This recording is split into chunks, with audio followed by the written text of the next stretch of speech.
സുഹൃത്തുക്കളെ, unit 2 different forms and techniques of കമ്മ്യൂണിക്കേഷന്റെ ആദ്യ പേജ് കഴിഞ്ഞ വീഡിയോയിലുണ്ട്.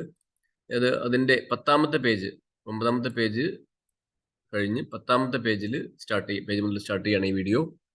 ഇപ്പൊ കീവേഡ്സ് പറഞ്ഞിട്ടുള്ളത് ഫോംസ് ഓഫ് കമ്മ്യൂണിക്കേഷന്റെ വ്യത്യസ്തമായ രൂപങ്ങൾ, ചാനൽ അതിന്റെ വഴികൾ, സ്റ്റൈല് അതിന്റെ രീതി, പാർട്ടിസിപ്പൻസ് അതിലെ പങ്കാളികൾ, ടെക്നിക്സ് ഓഫ് കമ്മ്യൂണിക്കേഷൻ.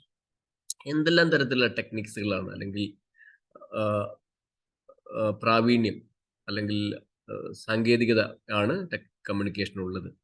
അപ്പോൾ ഇത്രയും കാര്യങ്ങളാണ് നോട്ട് ചെയ്യേണ്ട കീവേഡ്സ്. ഇനി discussion. Does every human being communicate in the same വേ? ഒരു ചോദ്യമാണ് ഡസ്. അപ്പോൾ ചോദ്യം ചോദിക്കാൻ സിമ്പിൾ പ്രസന്റൻസ് ആണ് അത് ഉപയോഗിച്ചിരിക്കുന്നത്. സിമ്പിൾ പ്രസന്റൻസിൽ ചോദ്യം ചോദിക്കാൻ നമ്മൾ ഡസ് പറയും. ഇനിയിപ്പോൾ ചോദ്യം ഇല്ലാതെ ഈ വാക്യമാണെങ്കിൽ അതിന്റെ അർത്ഥം പറയുന്നത് എല്ലാവരും ഒരുപോലെയാണോ കമ്മ്യൂണിക്കേറ്റ് ചെയ്യുന്നത്? Every human being communicates in the same വേ എന്ന് പറഞ്ഞാൽ എല്ലാവരും, ഓരോരുത്തരും. എവരി ഹ്യൂമൻ ബീങ് കമ്മ്യൂണിക്കേറ്റ്സ്, അപ്പൊ കമ്മ്യൂണിക്കേറ്റ്സ് എന്നാവും. കമ്മ്യൂണിക്കേറ്റ്സ് ഇൻ ദ സെയിം വേ എന്ന് പറഞ്ഞാൽ അതിന്റെ അർത്ഥം ഓരോരുത്തരും സമാന രീതിയിലാണ് കമ്മ്യൂണിക്കേറ്റ് ചെയ്യുന്നത് എന്നായി. ക്വസ്റ്റ്യൻ മാർക്ക് ഒഴിവാക്കണം. അതിനെ ചോദ്യമാക്കുമ്പോഴാണ് നമ്മൾ ഡസ്സിനെ മുന്നോട്ട് കൊണ്ടുവന്നത്. Does every human being communicate in the same way എന്നൊരു ക്വസ്റ്റ്യൻ മാർക്ക് ഇടുന്നു. അപ്പൊ കമ്മ്യൂണിക്കേറ്റ്സിലെ എസ് പോയി ഡസ്സില്, ഡൂല് ES ചേർത്ത് എസ്, അങ്ങനെ ഡസ് വരുന്നത്. അപ്പൊ does every human being communicate in the same way? No, അല്ല. ഇറ്റ് ഡിപ്പെൻഡ്സ് ഓൺ, ഇത് ആശ്രയിച്ചിരിക്കുന്നു. ഓൺ ദി ഇൻഡിവിജ്വൽസ് ചോയ്സ്, വ്യക്തിയുടെ അഭിലാഷങ്ങളെ.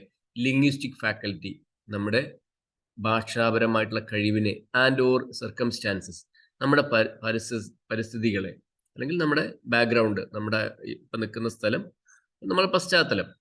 ലെറ്റസ് ഡിസ്കസ് യൂസിങ് എക്സാമ്പിൾസ്, നമുക്ക് ഉദാഹരണങ്ങൾ സഹിതം ഡിസ്കസ് ചെയ്യാം. When a person is hungry, he she can use language to express the need by putting it into words. ഒരു മനുഷ്യൻ, when a person is hungry, ഒരാൾ വിശന്നിരിക്കുമ്പോൾ, he or she can use language, അവനോ അല്ലെങ്കിൽ അവൾക്കോ language, ഭാഷ ഉപയോഗിച്ച് to express ചെയ്യാൻ ഭാഷ ഉപയോഗിച്ച് പറയാൻ പറ്റും. The need by putting it into words, അത് ഒരു വാക്കിലേക്കാക്കിയിട്ട് നമുക്ക് പറയാൻ പറ്റും. വിശക്കുന്നു, എനിക്ക് ഭക്ഷണം വേണം, എനിക്ക് എന്തെങ്കിലും വേണം എന്നൊക്കെ പറഞ്ഞിട്ട് നമുക്ക് പറയാൻ പറ്റും. അങ്ങനെ വേർഡ്സിലേക്ക് ആക്കാൻ പറ്റും. A baby who has not begun to speak may just cry. ഒരു കുഞ്ഞാവട്ടെ, സംസാരിക്കാൻ തുടങ്ങിയിട്ടില്ലാത്തൊരു കുഞ്ഞാവട്ടെ, അവൻ അല്ലെങ്കിൽ അവൾ ജസ്റ്റ് കരയും. കരഞ്ഞു കഴിഞ്ഞാൽ അതിൻ്റെ അർത്ഥം നമുക്ക് ഭക്ഷണം കൊടുക്കാൻ എന്ന് പറയും. അപ്പം a baby who has not begun, begin തുടങ്ങുക, ബിഗാൻ തുടങ്ങി, ബിഗൺ അതിന്റെ പാസ്റ്റ് പാർട്ടിസിപ്പൽ ഫോം ഹാസ് ചേർത്തുകൊണ്ടാണ് ബിഗൺ വന്നത്. അപ്പം a baby who has not begun, ആരംഭിച്ചിട്ടില്ലാത്ത. A mute person uses sign language. ഇനി ഒരു ഊമിയായിട്ടുള്ള മനുഷ്യൻ സിംബോളിക് ആയിട്ടുള്ള അല്ലെങ്കിൽ ആംഗ്യം ഉപയോഗിച്ചിട്ട് അല്ലെങ്കിൽ നമ്മളോട് ആംഗ്യ ഭാഷയിൽ കാണിക്കുന്നു. സിമിലർലി, സമാനമായി, if you want to communicate with a friend who leaves in another city, മറ്റൊരു സിറ്റിയിൽ താമസിക്കുന്ന ഫ്രണ്ടുമായിട്ട് നിങ്ങൾ കമ്മ്യൂണിക്കേറ്റ് ചെയ്യാൻ ആഗ്രഹിക്കുന്നെങ്കിൽ, you may ring the person up, നിങ്ങൾ അപ്പം തന്നെ ഡയൽ ചെയ്യാം അദ്ദേഹത്തിന്, ഫോൺ കറക്കാം. ഓർ സെൻഡ് എ മെസ്സേജ്, അല്ലെങ്കിൽ ഒരു മെസ്സേജ് സെൻഡ് ചെയ്യാം. റൈറ്റ് ആൻഡ് ഇമെയിൽ, ഒരു ഇമെയിൽ സെൻഡ് ചെയ്യാം. ഇന്റർനെറ്റ് ഒക്കെ ഉണ്ടെങ്കിൽ ഒരു ഇമെയിൽ സെൻഡ് ചെയ്യാം. Or even go the old way and post letter, അല്ലെങ്കിൽ നിങ്ങൾക്ക് പഴയ മാർഗം ഉപയോഗിച്ച് അദ്ദേഹത്തിന് പോസ്റ്റ് ഓഫീസിലേക്ക് ചെയ്യുന്ന ഒരു ലെറ്റർ പോസ്റ്റ് ചെയ്യാം. അപ്പൊ ഇതൊക്കെ കമ്മ്യൂണിക്കേഷന്റെ വിവിധ രീതികളാണ്. ഭാഷ അറിയുന്നവർക്ക് അത് പറയാം, കുഞ്ഞിന് കരയാം, ഒരു ഊമയായിട്ടുള്ള മനുഷ്യന് ആംഗ്യത്തിലൂടെ കാണിക്കാം, നിങ്ങൾക്ക് ഫോൺ ചെയ്യാം, നിങ്ങൾക്ക് ലെറ്റർ എഴുതാം, നിങ്ങൾക്ക് ഇമെയിൽ അയക്കാം, നിങ്ങൾക്ക് ഒരു ലെറ്റർ പോസ്റ്റ് ചെയ്യാം. ഇതൊക്കെ തന്നെ കമ്മ്യൂണിക്കേഷന്റെ വിവിധ രൂപങ്ങളാണ്, forms. There are several forms of communication classified in multiple ways. പലതരത്തിൽ നമുക്ക് ഈ കമ്മ്യൂണിക്കേഷൻ ക്ലാസിഫൈ ചെയ്യാം. Let us look at some of those. 1 different forms of communication based on channel. അത് എങ്ങനെയാണ് പോകുന്നത് എന്നതിനെ അടിസ്ഥാനമാക്കി. Verbal, oral, written, non verbal. അപ്പം വാക്കുകൾ കൊണ്ട്, നമ്മുടെ ശബ്ദം കൊണ്ട്, നമ്മൾ എഴുത്തുകൊണ്ട്. ഇനി എഴുത്തും വാക്കും ലാംഗ്വേജും ഇല്ലാതെ പറയുന്നതാണ് നോൺ വെർബൽ. പിന്നെ ബേസ്ഡ് ഓൺ സ്റ്റൈൽ, ഒരു സ്റ്റൈലിന്റെ രൂപത്തിൽ, ആ ഒരു ലെറ്ററോ അല്ലെങ്കിൽ ഒരു ഡോക്യുമെന്റ് അല്ലെങ്കിൽ ഒരാൾ പറയുന്ന കാര്യങ്ങളുടെ സ്റ്റൈൽ അനുസരിച്ച് നമുക്ക് അത് ഒഫീഷ്യൽ ആണോ അല്ലെങ്കിൽ ഫോർമൽ അല്ലെങ്കിൽ ഒഫീഷ്യൽ, ഫോർമൽ ഓർ ഒഫീഷ്യൽ, അല്ലെങ്കിൽ informal or grape wine. Informal letter എന്ന് പറഞ്ഞാൽ അപ്പോൾ നമ്മൾ സാധാരണ നമ്മുടെ ഫ്രണ്ട്സിനോട് സംസാരിക്കുന്നതൊക്കെ ഇൻഫോർമലാണ്. പക്ഷെ നമ്മുടെ ഒരു ഓഫീസോട് സംസാരിക്കുന്നത് ഫോർമലാണ്, ഒഫീഷ്യലാണ്. ഇപ്പോൾ നമ്മൾ ഒരു ഓഫീസിലേക്ക് ലെറ്റർ അയക്കുന്നത് അത് ഹലോ എന്തൊക്കെയുണ്ട് വിശേഷങ്ങൾ എന്ന് ചോദിച്ച് അയക്കാറില്ല. അത് ഫോർമൽ എന്ന് പറയും. അപ്പോൾ എന്താ, sir I would like to obtain a certificate എന്നൊക്കെ പറഞ്ഞിട്ട്, അല്ലെങ്കിൽ ഇന്ന കാര്യങ്ങൾ. അപ്പോൾ ഒഫീഷ്യൽ മാറ്റേഴ്സ് ആണെങ്കിലും നമ്മൾ ഡിസ്കസ് ചെയ്യുമ്പോഴൊക്കെ തന്നെ നമ്മുടെ അവിടെ തമാശയോ അല്ലെങ്കിൽ ഒരു ഇൻഫോർമൽ ആയിട്ടുള്ള കാര്യങ്ങളില്ല. അപ്പോൾ എന്തായാലും അതിന്റെ അടിസ്ഥാനത്തിൽ നമുക്ക് കമ്മ്യൂണിക്കേഷനെ ഫോർമൽ കമ്മ്യൂണിക്കേഷനും ഇൻഫോർമൽ കമ്മ്യൂണിക്കേഷനും രണ്ടായി തിരിക്കാം.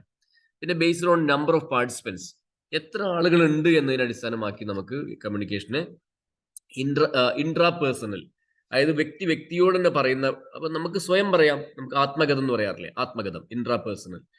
പിന്നെ ഡയാഡിക് രണ്ടുപേര് മാത്രം. പിന്നെ ചെറിയൊരു സ്മോൾ ഗ്രൂപ്പിനോട് പറയാം, പബ്ലിക്കിനോട് പറയാം, മാസ് ആയിട്ട് പറയാം. മാസ് കമ്മ്യൂണിക്കേഷൻ എന്ന് കേട്ടില്ലേ, mass communication, public communication, small group communication, dyadic communication, ഇതൊക്കെ തന്നെ നമുക്ക് പോസിബിൾ ആണ്. ഇനി ബേസ്ഡ് ഓൺ ചാനൽ, ഇനി നേരത്തെ പറഞ്ഞു ചാനലിന്റെ ബേസിൽ ഏത് വഴിയാണ് തിരഞ്ഞെടുക്കുന്നതിന്റെ അടിസ്ഥാനത്തിൽ നമുക്ക് കമ്മ്യൂണിക്കേഷൻ ഒന്നാമതായിട്ട് വെർബൽ കമ്മ്യൂണിക്കേഷൻ എന്ന് പറയാം. Based on the channel used, communication can be verbal or non verbal. ഒന്നുകിൽ നമുക്ക് ലാംഗ്വേജ് ഉപയോഗിച്ച്, വാക്കുകൾ ഉപയോഗിച്ച്, നമ്മുടെ ശബ്ദം ഉപയോഗിച്ച് പറയാം, അല്ലെങ്കിൽ ശബ്ദം ഉപയോഗിക്കാതെ, ലാംഗ്വേജ് ഉപയോഗിക്കാതെ പറയാം. അത് നോൺ വെർബൽ ആകും. Verbal communication refers to the type of communication using language and it can be oral or written. നമ്മൾ ലാംഗ്വേജ് വേണം, പറയാവട്ടെ എഴുതുകയാവട്ടെ, പക്ഷെ നമ്മൾ എപ്പോഴും വെർബൽ കമ്മ്യൂണിക്കേഷൻ എന്ന് ഉദ്ദേശിക്കുന്നത് ഒന്നുകിൽ നമ്മൾ ഭാഷ പഠിച്ച് പറയുന്നു, അല്ലെങ്കിൽ ഭാഷയിൽ എഴുതുന്നു. ഈ രണ്ട് കാര്യങ്ങളാണ് വെർബൽ കമ്മ്യൂണിക്കേഷൻ്റെ അകത്ത് വരുന്നത്. Oral communication happens in the spoken form. Oral communication നമ്മൾ സാധാരണ സംസാരിക്കുന്ന രീതിയിൽ.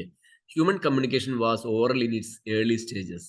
ആദ്യം നമുക്ക് എഴുത്തില്ലാത്തതിന് മുമ്പ് നമ്മുടെ കമ്മ്യൂണിക്കേഷൻ എല്ലാം തന്നെ ഓറലായിരുന്നു. Examples of oral communication include face to face conversations, നമ്മൾ മുഖാമുഖം സംസാരിക്കുന്നത് ഓറൽ കമ്മ്യൂണിക്കേഷൻ ആണ്.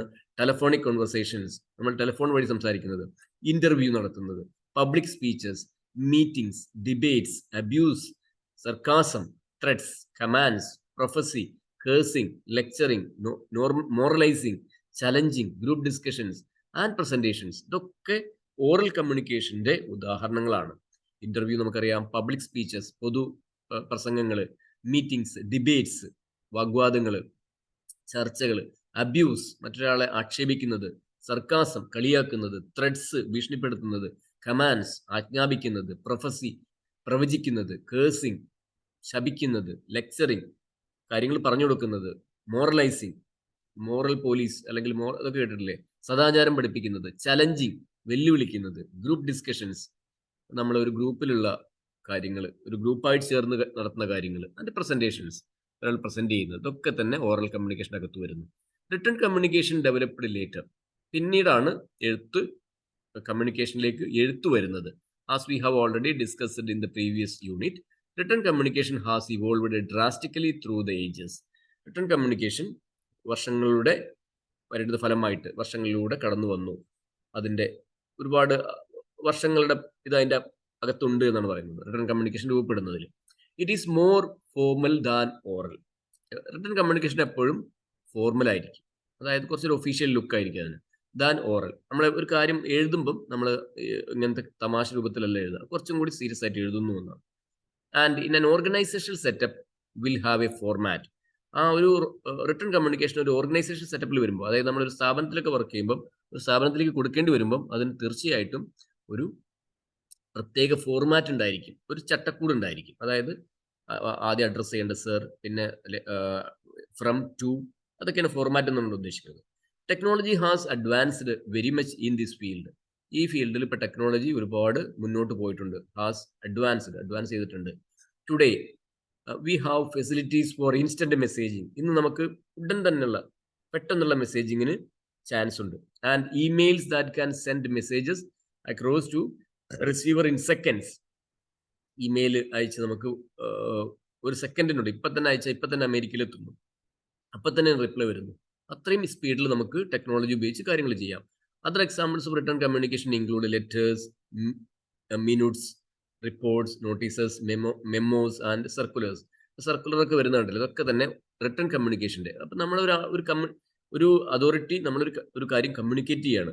നിങ്ങൾ ഇന്ന ദിവസം ഇന്ന രീതിയിൽ ഹാജരാവണം, ഇന്ന ദിവസം ഇന്ന സ്ഥലത്ത് ഹാജരാവണം, ഇന്ന സ്ഥലത്ത് പോകണം എന്നൊക്കെ പറഞ്ഞിട്ടുള്ള അതൊക്കെ കമ്മ്യൂണിക്കേഷനാണ്. അപ്പോൾ റിട്ടേൺ കമ്മ്യൂണിക്കേഷൻ്റെ അല്ലെങ്കിൽ ഫോർമൽ കമ്മ്യൂണിക്കേഷൻ്റെ എക്സാമ്പിൾസ് ആണ് അതൊക്കെ. അണ്ടർ ഫോർമൽ കണ്ടീഷൻസ്, ഇത്തരം ഒഫീഷ്യൽ കണ്ടീഷൻസിൽ it is always better to resort to written communication. അപ്പോൾ എപ്പോഴും നമ്മൾ പറയാനുള്ള ഫോർമൽ കമ്മ്യൂണിക്കേഷൻ ആണെങ്കിൽ, ഫോർമൽ സെറ്റിംഗ്സ് ആണെങ്കിൽ, സർക്കംസ്റ്റാൻസ് ആണെങ്കിൽ, സറൗണ്ടിങ് ആണെങ്കിൽ എപ്പോഴും അത് റിട്ടേൺ കമ്മ്യൂണിക്കേഷൻ ആക്കുക. അപ്പം നമ്മളൊരു കാര്യം ഒരാളുടെ ഒരു പിന്നെ ഓഫീസറോട് പറയാനുള്ളത്, സർ എൻ്റെ കാര്യങ്ങളൊന്ന് ശരിയാക്കി തരണേ എന്ന് പറയുന്നതിന് പകരം, സർ ഞാൻ ഇന്ന ദിവസം അപ്ലൈ ചെയ്തു, ഇന്ന ദിവസം എനിക്കിത് കിട്ടി, ഇതിൻ്റെ ഇതിലൊരു പോരായ്മയുണ്ട്, അത് റിട്ടേൺ ആയിട്ട് എഴുതി കൊടുക്കണം എന്നാണ്. അത് ഫോർമൽ ലെറ്റേഴ്സ് എപ്പോഴും റിട്ടേൺ ആയിട്ട്, അപ്പം അതിനൊരു രേഖയുണ്ടാവും. ഇന്ന ദിവസം സബ്മിറ്റ് ചെയ്തു, ഇന്ന ദിവസം നമ്മൾ ഇതിന് മറുപടി കൊടുത്തു, ഇന്ന ദിവസം നമുക്ക് റിജക്ട് ചെയ്തു എന്നൊക്കെ പറഞ്ഞിട്ട് രേഖകൾ ഉണ്ടാകാൻ വേണ്ടിയിട്ട്, അല്ലെങ്കിൽ അത് കീപ്പ് ചെയ്യാൻ വേണ്ടിയിട്ടാണ് റിട്ടേൺ കമ്മ്യൂണിക്കേഷൻ അല്ലെങ്കിൽ ഒഫീഷ്യൽ കമ്മ്യൂണിക്കേഷൻ എപ്പോഴും നമ്മൾ കഴിയുന്നതും റിട്ടേൺ കമ്മ്യൂണിക്കേഷൻ ആയത്. വാക്കുകളല്ല, അത്